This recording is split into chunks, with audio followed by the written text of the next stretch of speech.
We're Monday morning in middle of New Zealand, and I haven't yet offered anything on the Springboks versus the Irish. And I will get there. I will get there. However, to sort of broach that angle, and it really does flow from the contest that happened on the weekend at Saint Denis in Stade de France. What do the Springboks do in the number 10 jersey? We've talked on this channel about Libbok. One of my early videos asked, if you had to pick one player, who would you choose? I hadn't seen a lot of Libbok, but I put him in there because of the position he played, because of the team he was playing for, without really viewing him. And now I've viewed him on a number of times, and so I have a much better picture of the man. Early on, as I watched his initial test, or the test versus the Pumas in Buenos Aires, I was concerned about his kicking. Off the tee, that is. Kicking for goal. Seemed like he had a small sweet spot, I said at the time, so it was in a subsequent video, which meant that it could easily malfunction and would likely in a pressurised moment. And I think we saw some of that on the weekend versus Ireland, when South Africa left, I believe it's 11 points out on the field. Not all easy kicks, and it wasn't just him. Faf had a couple of shots, and they didn't go according to plan. One pretty close, posterising it. And something that has received a fair amount of feedback. So, Pollard is obviously the one who's been talked about as the potential successor. A return into the fold after not being picked because he was injured. Of course, Pollard is not perfect and hasn't been perfect historically. However, people associate him with being able to stand up and handle the pressure of the moment. So, who you got? Who are you picking? Who's the pivot for the Springboks moving forward? Who are you placing your cards on? Is it Libbok or is it Pollard? I think around the field, I have been impressed with Libbok. I think he offers so much. He's got some really articulate skills. Some quite fine skills, in fact. And you see even kicking with the ball, punting either right or left. I noted that, kicking left as well. His ability to be able to make some fine plays, kick passes. There's been elements and examples of that in his recent showing. And so he's obviously very talented. But if he can't nail his goals, then that's going to be an issue. In many respects, there are differences, if I can spit it out, between he and Beauden Barrett. But Beauden Barrett's Achilles heel has been the kicking off the tee, and just being consistent enough there. And while Libbok, I think, has a bigger kick off the tee, their percentages are probably not too dissimilar.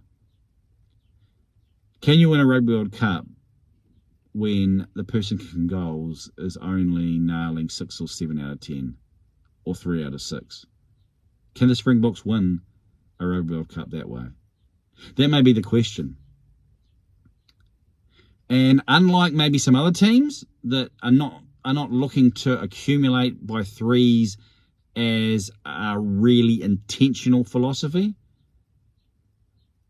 and maybe that's more so the All Blacks, and speaking from a New Zealand context, but if you are, and you really should be, when it comes to knockout rugby, it's 1 or 2 tries and then kick your goals, put the other side under pressure, put them into the kiln, turn the heat up, and see if they will petrify, and test out whether they can handle and not, fall apart or give, which is really give away penalties. That's really what it amounts to. Can you retain and maintain the required skill set in rugby union and not be called out by the officials? And that's where the Springboks have been effective in being able to assert that through their forwards and through the strength up close and up tight. And they'd kick their goals. You could have said that again. They just were performing and putting it out there, which is probably why the response has been from the leaders as it has, because they know that the elements are still there. The execution is really down to one man. And so is Pollard come back in? Does he come back in? Has he played enough? If he is going to come back in, then he certainly must come back in next time, and he must have a run before it gets serious and knockout time follows. So, where do you go? Do you think that Libbok will be able to handle it? He'll learn from it. He'll grow. The other elements of his game are such that he's played the season and therefore allow him the opportunity to redeem himself? Or are you going to bring in Andre Pollard and put the dollars on his back and trust on his case and on his boot and say, you've done it before, not always, but you have at least done it before. We've won a World Cup with you at the helm, and we believe you can do it again. I think it's probably going in the Pollard direction. Probably. But I've been impressed with how the Springbok fraternity and group have supported Libbok. But it's getting to the point where actions are going to speak louder than words. So where do you go after Ireland? Are you willing to give Libbok more time, or does the future of the keys been given, should be given to Andre Pollard? What say you? Where are you heading there, and maybe why? I look forward to reading what you have to say, especially for those who bleed Bocky green, even that other colour that is tended to follow the white ensemble. Yes, it's an interesting look, very different. Nice to see more white, though. I think that was positive. Anyway, that's not the point of this piece. Pollard, let's see it on this side. Pollard or Libbok? Where are you going versus, let's say it's France at knockout time? Because that's really the question that counts at this point. What say you? I am Johnny King.